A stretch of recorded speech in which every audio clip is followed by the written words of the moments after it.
Hello everyone. So in this session, we are going to cover a very important topic of head and neck series, that is the neurovascular structures, important neurovascular structures of the head neck region. So let's start with the session. So firstly, I would like to give you a brief about the carotid arteries. Basically, we'll talk about the branches of external carotid artery, not the internal carotid artery, because internal carotid artery will be discussed in the neuroanatomy session. So if I'm talking about the common carotid arteries, we have got left and the right common carotid arteries. So here, if I'm talking about the right common carotid artery, it exactly begins at the bifurcation of the brachiocephalic artery, and the left common carotid artery, as we know, it is a direct branch from arch of aorta. So that means the origin of right and the left common carotid arteries is different. Okay, the right common carotid artery is from brachiocephalic trunk bifurcation and the left one is the direct branch of arch of aorta. Now, after that, the common carotid arteries are ascending in the carotid sheath. We already know that there is a carotid sheath in which three important structures, mainly the common carotid arteries and the vagus nerve internal jugular vein is wrapped. So exactly, this is again important for your MCQ, that exactly at the upper border of thyroid cartilage, the common carotid artery is going to divide into external and internal carotid artery. If I am talking about the external carotid artery, it is giving blood supply to the head neck region, and the internal carotid artery will give blood supply to the brain structures. So this is exactly in this image, you can appreciate the same thing. You can see this is the right common carotid artery arising at the brachiocephalic trunk bifurcation. The left one is a branch from arch of aorta, and exactly you can see it is dividing at the level of thyroid cartilages. You can see it is dividing into ICA and ECA, external internal carotid arteries, and this is exactly taking place at the level of thyroid cartilage upper border. So exactly at the level of upper border of thyroid cartilage, here I want to highlight this, the upper border of thyroid cartilage, the bifurcation of common carotid artery into external and internal carotid artery takes place. These are all very important points for your MCQ session. Next, I would like to talk about the carotid pulse. So if I am talking about the carotid pulse, the common carotid artery pulsation where we can feel, so it is readily pulsatile beneath the anterior border of in close relation with the, or it is just like beneath the anterior aspect of sternocleidomastoid muscle. So you have to compress the against which important bony structure? So you have to compress against the anterior transverse cervical vertebra, transverse process of cervical vertebra 6. So it is the anterior tubercle which is residing, and located at the transverse process of C6 cervical vertebra, and this is called as carotid tubercle. This level is called as carotid tubercle. The other name of this carotid tubercle is, it is also called as Chagassi-Nack tubercle. So you can just mark this important point. And actually the level of carotid tubercle, which is also called as Chagassi-Nack tubercle, has to be known and corresponding to which level, which has been asked in the previous year of examination. So it is exactly a tubercle. It's a tubercle on the transverse process of 6 cervical vertebra. The exact location is, if you want to know other important landmarks, it is exactly located 4 cm above sternoclavicular joint, and it is corresponding to the level of cricoid cartilage. Now, carotid body. So it's also important to know what is carotid body and what is carotid sinus. So if I am talking about carotid body, it is a chemoreceptor which is located at the level of bifurcation of common carotid artery. Now, if we talk about it is why it is chemoreceptor, because it is influenced by the chemical changes. So exactly if there is, example, there is a lack of oxygen, excess of carbon dioxide, or increased hydrogen ion concentration is there in the circulating world, it is helpful in regulating the respiration. It is innervated by nerve to carotid body, and a nerve to carotid body, if we talk about nerve to carotid body, it arises as a branch from pharyngeal branch of vagus nerve, and the carotids and by the carotid sinus branch of glossopharyngeal nerve. So exactly this is the innervation of carotid body, which is influenced by the chemical changes. So it is a chemoreceptor. Location is lying at the level of bifurcation of common carotid artery, innervated by the branch, pharyngeal branch of vagus, and by carotid sinus branch of the glossopharyngeal nerve. Now, in this image, you can see the carotid body and the carotid sinus. So this is the carotid body. As I told you exactly, if you slightly enlarge this image, you can see this is exactly, let me use another color. Yeah, this is exactly the carotid body at the level of bifurcation of common carotid artery, a chemoreceptor sensitive to changes of oxygen, carbon dioxide in the circulating blood. The other one is carotid sinus, which is located in the wall or proximal to internal carotid arteries, and it is baroreceptor change. It is a baroreceptor because it is influenced by change in the BP. So let's talk about the carotid sinus. So if I talk about carotid sinus, it's a dilatation. So it is presenting as a dilatation located close to the origin of ICA. So it is located close to the origin of which structure? Internal carotid artery, and it detects the blood pressure and can bring slowing down. The function is it is also helpful in slowing down the heart rate, decrease in blood pressure, and vasodilatation. It is innervated primarily by the carotid sinus branch of glossopharyngeal nerve, and also it is innervated by vagus nerve. So that means carotid sinus is a baroreceptor sensitive structure, and if I talk about carotid body, it is the chemoreceptor sensitive structure. The location is very important for you to know. If I am talking about carotid body, it is located at the bifurcation of common carotid artery, and if we are talking about the carotid sinus, it is located exactly as a dilatation which is lying close to the level of internal carotid artery. Done. So other than that, now a very important topic comes, which is very important for head and neck series, is the external carotid artery. So as we have already discussed about the bifurcation of common carotid artery into external and internal carotid artery. So now I would like to emphasize about the branches of external carotid artery. External carotid artery is a major artery of head and neck region. It is arising from the common carotid artery. Now you can see common carotid artery having two terminal branch. One is the internal and other is the external, given at the level that bifurcation takes place at the upper border of thyroid cartilage. Now thereafter I would like to talk about important arteries and how it is giving blood supply to different important structures. That is very important. So external carotid artery, as I told you, it is giving blood supply to head neck region, and exactly the level where it is given and that bifurcation takes place is at the upper border of thyroid cartilage. So exactly that bifurcation level is at the level of upper border of thyroid cartilage.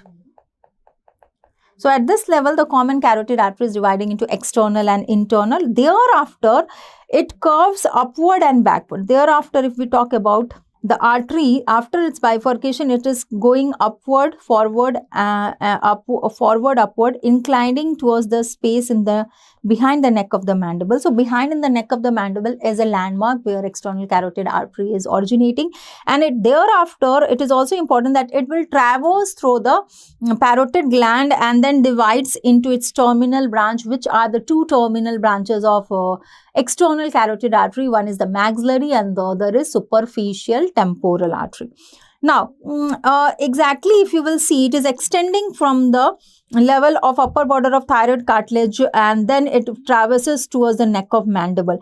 Thereafter, it is going here inside the parotid gland, as you can see, and then it divides into its terminal branch, that is maxillary and superficial temporal artery. So I'm just enlarging this image. I just want everybody to see this image.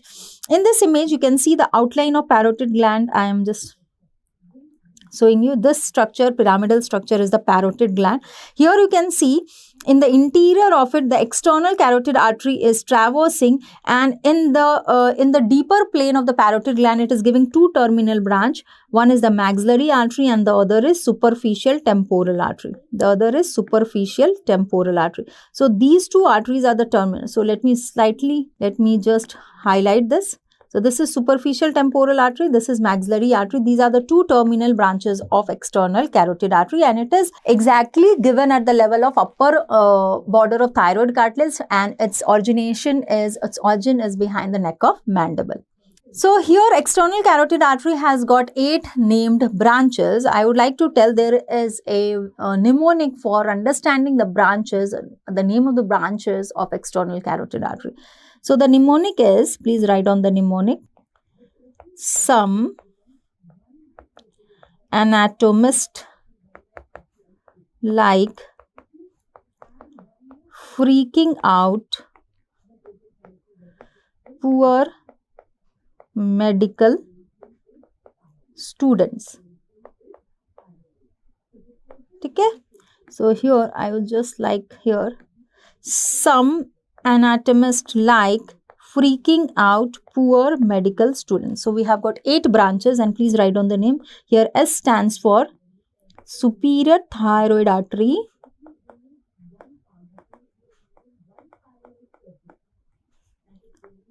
A here stands for ascending pharyngeal artery.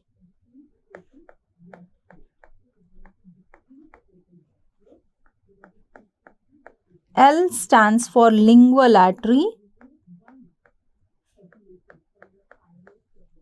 F stands for facial artery. O stands for occipital artery. And P stands for posterior auricular artery.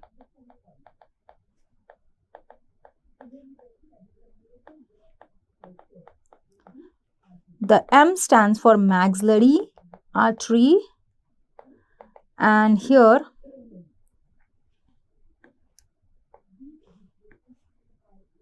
the another S stands for superficial temporal artery. Superficial temporal artery. Now here I just want everybody to note down that you have to also know that these are branches of external carotid arteries, whether anterior branch, whether posterior branch, whether terminal branch or whether medial branch. So I just want to give you brief you about this. So superior thyroid artery, the lingual and the facial artery, these 3 branches are anterior branches.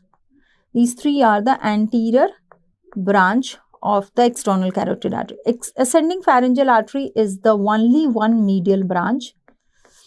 The occipital and posterior auricular, these 2 are the posterior. So I will write P for the posterior branch, and maxillary and superficial terminal both are TT. I will write for the terminal branch.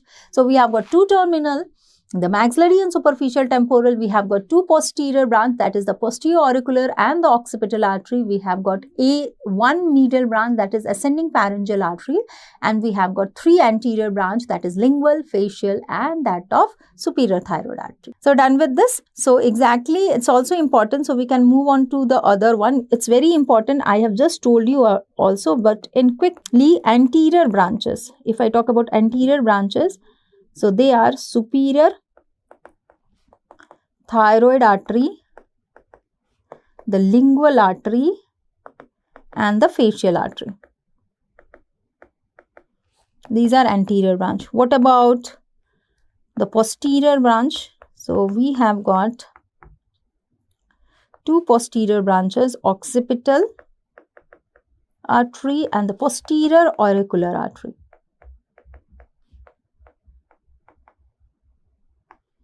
Now, if we talk about the one medial branch, we have got one medial branch and the name is ascending pharyngeal artery.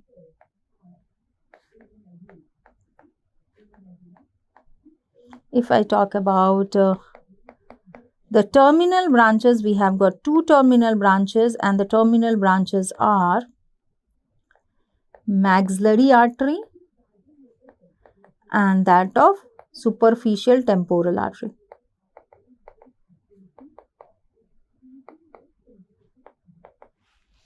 Okay, so these are all the 8 branches of external carotid artery. Now, the 2 terminal, so here this is a diagram in which here we can see the 2 terminal branches, that is the maxillary and superficial temporal. Other branches can also be seen in this image. So here we can see the terminal branches, we can see the posterior auricular occipital as the posterior branch, facial, lingual and superior thyroid as anterior, and only one medial branch, that is ascending pharyngeal artery. So done with this. Now, just a brief about few of the arteries which can be asked in the examination. So, one of this is the superior thyroid artery, a very important artery which is giving arterial supply to thyroid gland. So, actually it is the first branch of external carotid artery which is exactly given at the level of the below the greater corona of hyoid bone. So, it is again important for MCQ. What is the level where the superior thyroid artery is given? The superior thyroid artery is given at the level just below the greater corona of the hyoid bone.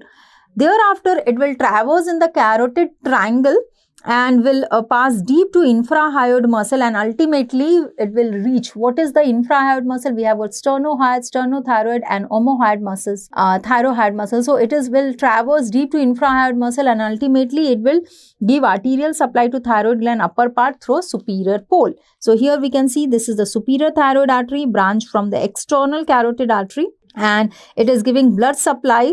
It is exactly traversing, it is the first branch, and it is traversing below the level of greater corona of the hyoid bone.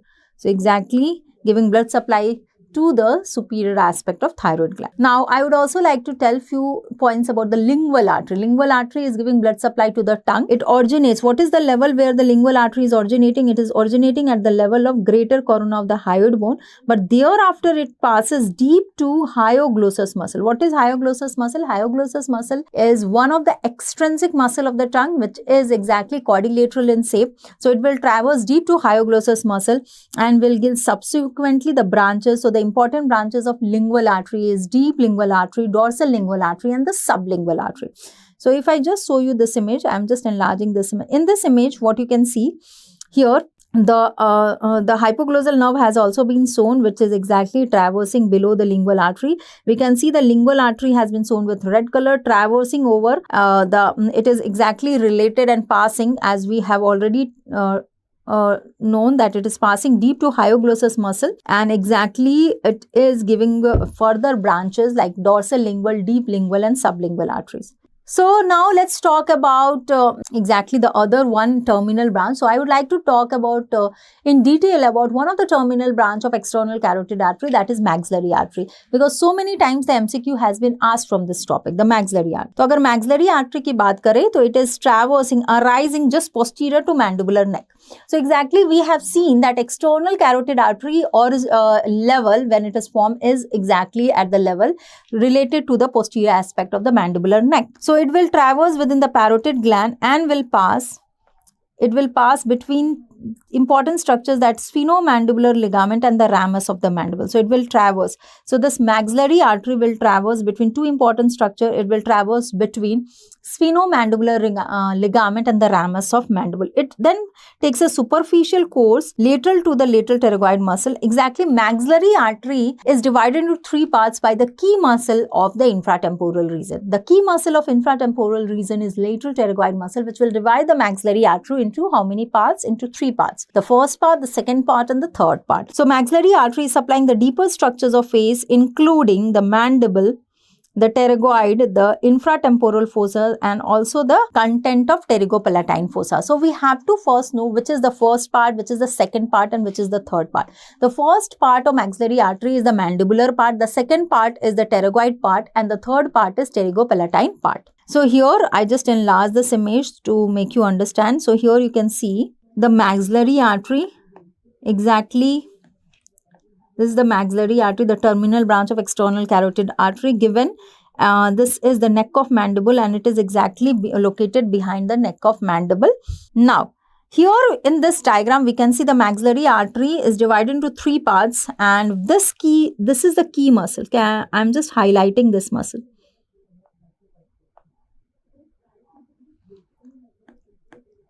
I will use brown color for this. So, can you see here, this is the key muscle.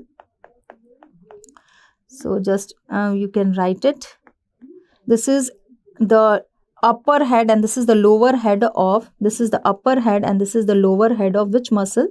Lateral pterygoid muscle. Lateral pterygoid muscle. This is the lateral pterygoid muscle. LP. Now, this lateral pterygoid muscle, which is the key muscle of infratemporal region, will divide the maxillary artery into three parts, first, second and third part. The first part is the mandibular part, which is exactly designated as from the origin, which arises behind the neck of the mandible to the level of the lower border of lateral pterygoid muscle. Okay, so exactly that is the first part. Agar hum second part ki baat kare, to then we will talk about the branches. The first part of maxillary artery is giving, it is giving 5 branches. Other than that, agar second part ki baat kare, to that is exactly either located deep to lateral pterygoid or it is traversing from the lower border to the upper border of lateral pterygoid muscle.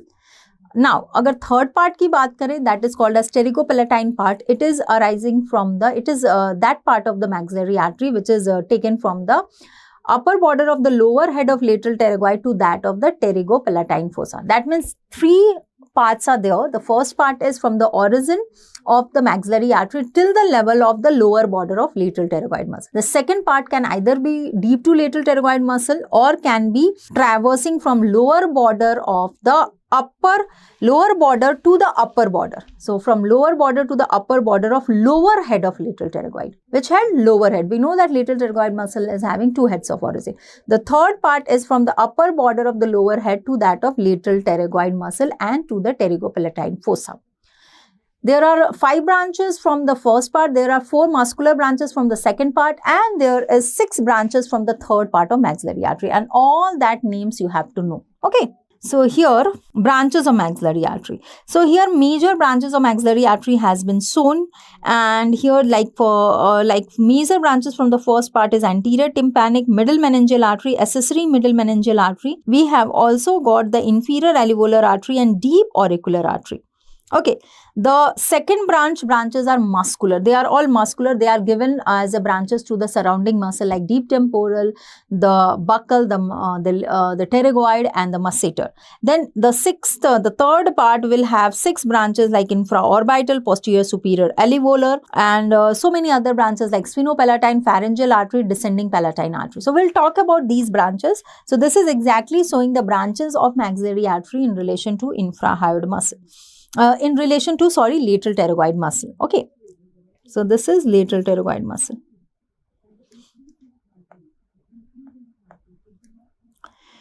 Now, exactly to understand exactly the branches, I have already talked about which is the first part, which is the second part, and which is the third part of maxillary artery. But to understand the branches, it is important that we should go through a schematic diagram. So here I will highlight. So exactly, agar hum first part ki baat karte, so you can just make a correction here. It is the first part is not the pterygoid. The second part is the pterygoid. It is misprinted, I think. So please write down the correct thing, that the first part of maxillary artery is called as the mandibular part. The first part of maxillary artery is mandibular part. We will write the branches, and we will write about the branches and also from where to where that is the traversing. So exactly it is traversing. So it is traversing from origin, that is behind the neck of mandible,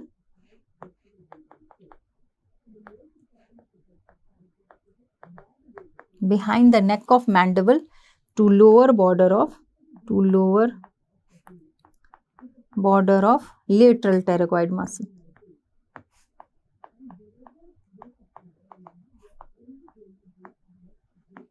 Okay. Now I would like to highlight the branches. So I am just using a different color for this. So exactly this is the external carotid artery, which will give the maxillary artery as one of its branch. So here this whole part which I am shading is the external carotid artery, which is forming the maxillary artery. So this is the first part. So this will be the first part of the maxillary artery, and let's talk about its branches. So as I told you, from the branches from the first part, the 5 branches are given, and how you are going to memorize all the 5 branches has been shown. So let's focus only on the branches. So I'm just enlarging this image. So see here all the 5 branches are given. How you are going to memorize it? So many mnemonics are there. Someone will use the word like MADA, someone will use another word. But the thing which helped me to understand in long run is that 2 branches is given towards the ear. So they are deep auricular and the anterior tympanic. They are deep auricular, anterior tympanic. One is the very important branch which nobody should forget, middle meningeal artery, and the other name is the accessory middle meningeal artery, and one is going towards the inside in the oral cavity, that is inferior alveolar artery. So that means we have got altogether 5 branches from the first part of maxillary artery. So please write down branches from the first part of maxillary artery. Branches from the first part of maxillary artery.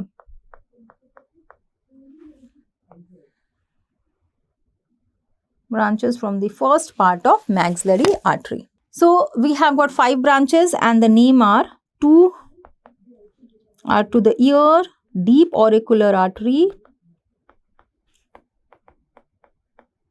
anterior tympanic artery,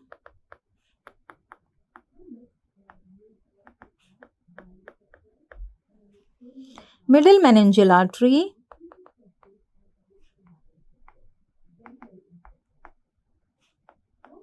accessory middle meningeal artery,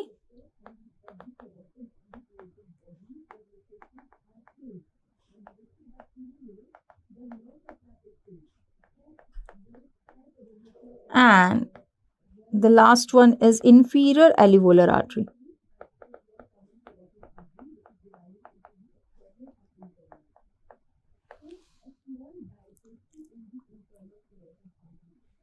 Okay, these are 5 branches. The inferior alveolar artery will again give 2 branches. One is the lingual and other is the mylohyoid artery. One is the lingual branch and the other is mylohyoid branch. Now coming to the branches from the second part.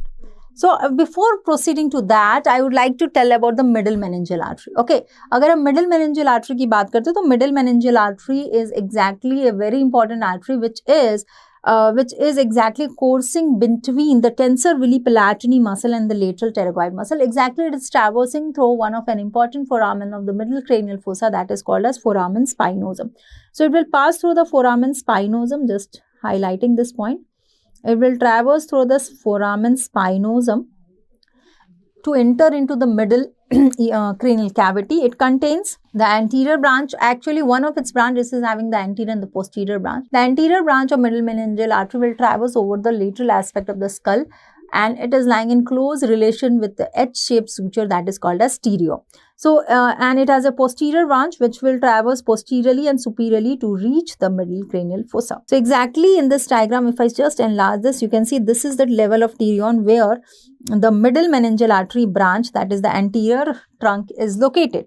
Now let's talk about, so exactly अगर हम mandibular part of maxillary artery की बात करें तो 2 of this artery has been again, one is the middle meningeal artery which I have described, other is the accessory middle meningeal artery which enters through which foramen of the middle cranial fossa? Foramen ovale. Inferior alveolar artery will traverse in the mandibular foramen and give the artery, that is mylohyoid artery, as a branch before entering in the mandible, and it also gives a terminal branch of the inferior alveolar artery, that is the mental artery.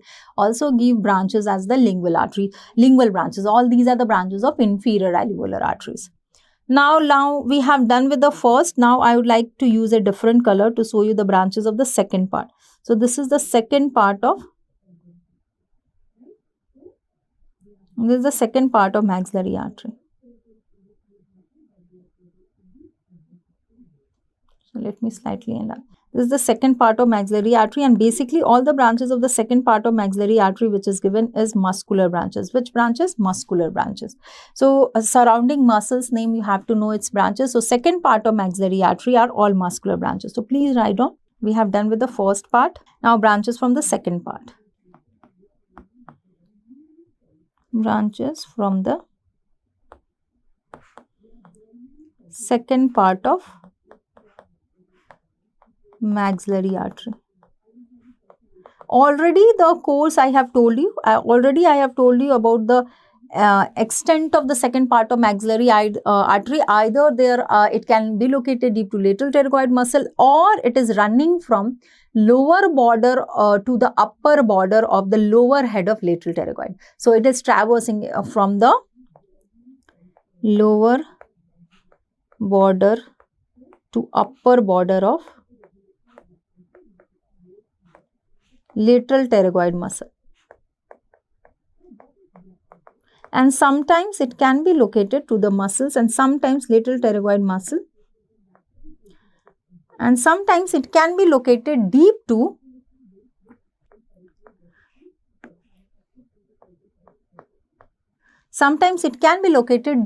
lateral pterygoid muscles. And the important muscular branches which it gives are deep temporal, anterior posterior deep temporal arteries. It gives masseteric arteries. it gives buccal arteries as a branch, and it gives pterygoid branches.